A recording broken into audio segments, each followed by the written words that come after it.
The night was calm, the ocean still as glass. And yet, deep beneath that silence, history was waiting to awaken. On April 14, 1912, the RMS Titanic, the most luxurious ship ever built, struck an iceberg and sank into the freezing Atlantic, taking more than 1,500 souls with her. That's the story we've been told. But what if the real truth never made it to the surface? Because behind the legend of the Titanic lies a trail of mystery, deception, and unanswered questions that the world still refuses to face. The Titanic was more than a ship. It was a symbol of power, pride, and technological supremacy. Owned by the White Star Line, it was advertised as unsinkable, a vessel blessed by science itself. But what the world didn't know was that even before it set sail, something wasn't right. The Titanic's construction had been rushed. Reports later revealed that the ship's rivets, the metal pins holding its hull together, were made from cheap, brittle iron, not steel. Documents show that some builders complained, warning that the metal would snap like glass in cold water. Those warnings were ignored. But that's just the beginning. There's another theory, one that sounds like fiction until you start connecting the dots. Some historians believe that the Titanic wasn't the Titanic at all. They claim it was actually her sister ship, the RMS Olympic, disguised under a new name. Here's why.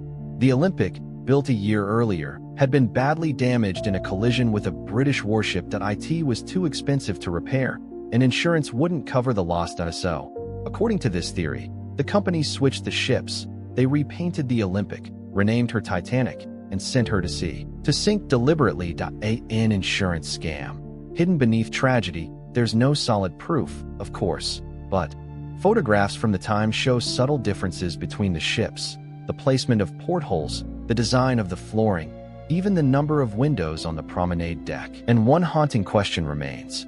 Why did some of the most powerful men in the world suddenly cancel their tickets just days before the voyage? Among them were J.P. Morgan, the American banker who owned White Star Line, and several of his business rivals, all key figures in the creation of the U.S. Federal Reserve. Morgan had planned to sail. His suite was ready. His luggage had been loaded. And then, at the last moment, he didn't board. He claimed illness. But just days later, witnesses saw him perfectly healthy, relaxing in France. Coincidence? Or foresight? And then there's the mystery of the warnings. Titanic received at least 6 iceberg alerts that night. All were ignored. Some radio operators later claimed they were told to stay quiet, that officers didn't want to alarm the passengers. But what if the silence wasn't fear, but instruction?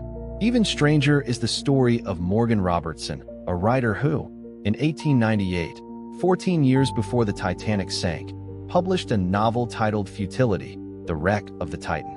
It told the story of a massive luxury ship named Titan that hit an iceberg in the North Atlantic and sank with massive loss of life.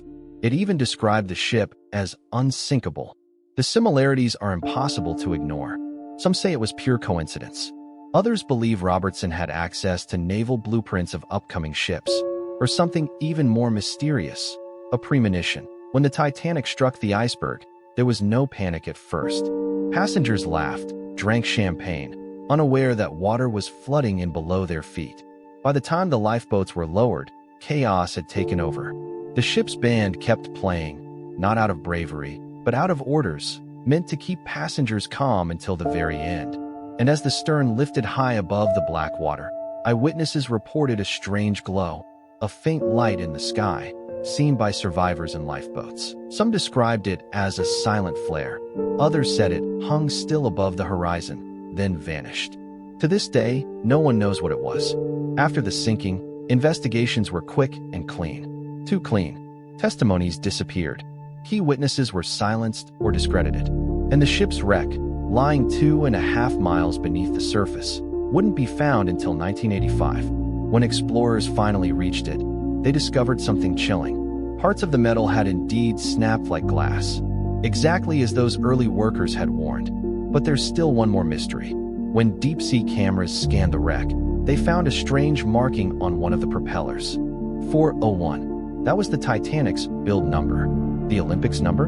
400. If the ships were switched, the wrong number should have been there. So maybe the ship was truly the Titanic. Or maybe the truth was buried so well, even the ocean couldn't reveal it. More than a century later, the Titanic still lies silent, a graveyard of secrets beneath the waves.